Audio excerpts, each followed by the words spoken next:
So in today's class,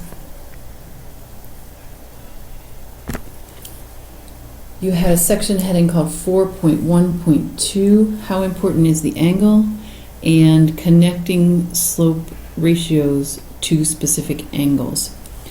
And you got to know several triangles. Here's a triangle with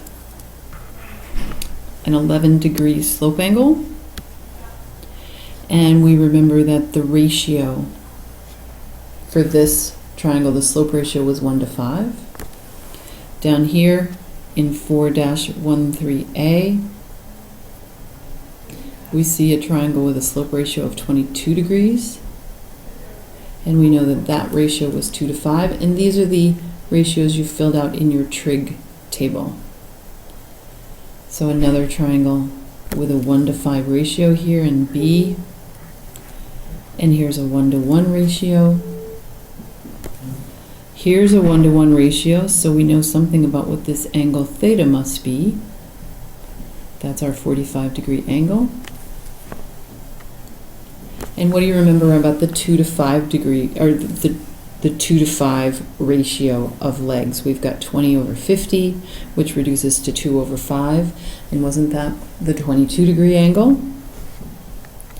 79 is the complement of 11.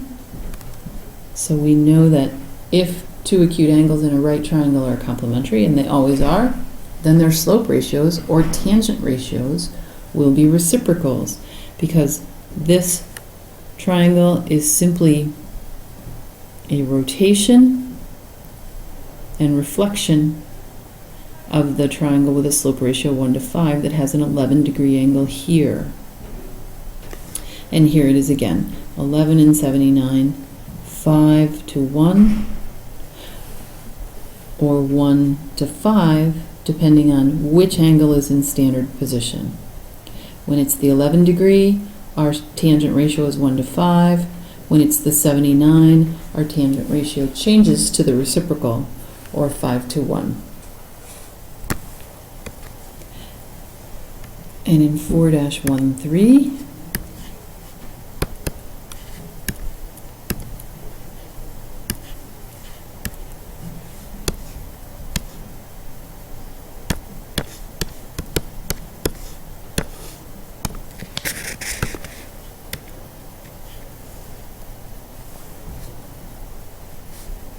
we expanded the trig ratio in 4-13. And you're using your calculator on some of these problems.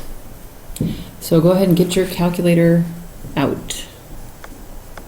And press the mode button, making sure you're in degree mode. If you're in radian mode, you're going to get different answers.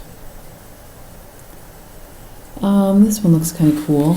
F in exercise 4-24. Let's make sure we have this resource page. Yes, we do. So make sure your trig table is handy. And let's take a look at F. And the first thing we're doing for these is drawing a triangle. And just draw the triangle. There's no reason to have a calculator out, a protractor out. It doesn't have to be exactly an 89-degree angle. And we're looking for this ratio, the tangent of 89. And this is my change in y, even though it's called x. And this is my change in x, because 89 is in standard position with relation to the x-axis and the y-axis on the coordinate grid. So tangent of 89 right now is x/2. And this is just an equation. Your calculator allows you to use tangent of 89 as if it were a number. And we're going to bust this fraction by multiplying both sides of this equation by 2. 2 tangent of 89 degrees equals x, because 2/2 reduces to 1. and go ahead and push the buttons for 2 tangent of 89. X is approximately 114.58, and let's go ahead and round it to the hundredths place.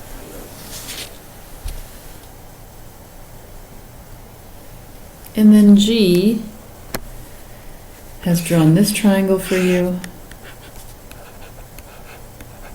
and we know that triangle is not possible.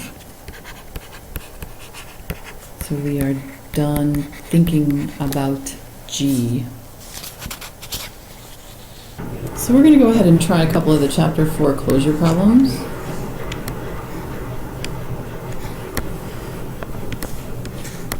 So let's look at closure for 122. Now, go ahead and turn the page to the what have I learned page in closure for 4. Your page numbers are different than mine, so I'm not sure what page number to tell you to turn to, but closure is at the end of chapter 4. The first triangle is drawn in standard position. It was nice of them to orient it that way for us, though they're not going to keep doing that. So let's keep in mind what standard position is with relation to the x-axis and the y-axis. And here we're going to deal with the tangent ratio for a 40-degree angle in a right triangle. We may as well go ahead and fill in this 50-degree angle up here just for the fun of it. And in this case, we know the tangent of 40 is x over 11. And by now, we know we need to demonstrate that we're busting this fraction. And 11 multiplied by tangent of 40 equals x, when 11 over 11 reduces to 1. So you're pushing the buttons for 11 tangent 40. So x is approximately 9 and 23 hundredths. Now if you're getting a different number when you press the buttons for 11 tangent 40, that could be because your calculator is not in degree mode, so check that first. And 4-122b shows you this triangle, which is not in standard position, so we're going to need to reorient it. We have 7, we have 52, and we have x. Now, if you've gotten used to looking at these, you know that 7 is your change in x, and x is your change in, I take it back, 7 is your change in y, and x is your change in x. So let's go ahead and put this into standard position with the 52-degree angle, where here's our 90, here's our change in y, here's our change in x, and here's the angle we know. 52 degrees is our standard position angle. Adjacent to 52 is labeled x for this example, and the side across from 52 is labeled 7 meters in this example. So to set up the trigonometric equation, we're dealing with the tangent of 52, which in itself is a ratio, but it's a ratio that your calculator knows. It's programmed into your calculator. 7 over the change in x, or 7 over x in this case, and we need to multiply by that change in x. Change in x divided by change in x is equal to 1. So we have change in x multiplied by the tangent of 52 degrees equals 7, and we haven't solved for x quite yet.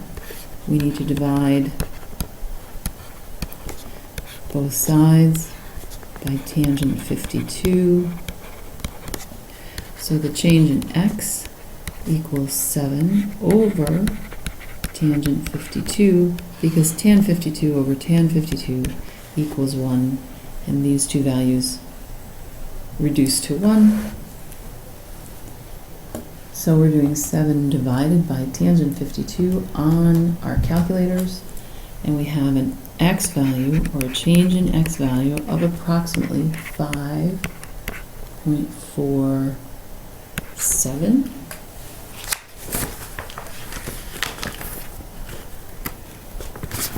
And you're checking your answers as you work.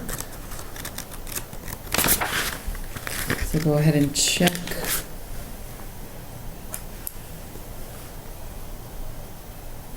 Four dash 122B x is approximately 5.47. And as you look at C, you'll see, well, that's a ratio that I recognize, 1 to 1, so theta must be my 45-degree angle, because that's my isosceles right triangle. So this is the setup that you're expected to produce. It's a trig equation. You're filling in the known values, and you're just solving that trig equation. So please use that format for tonight's homework.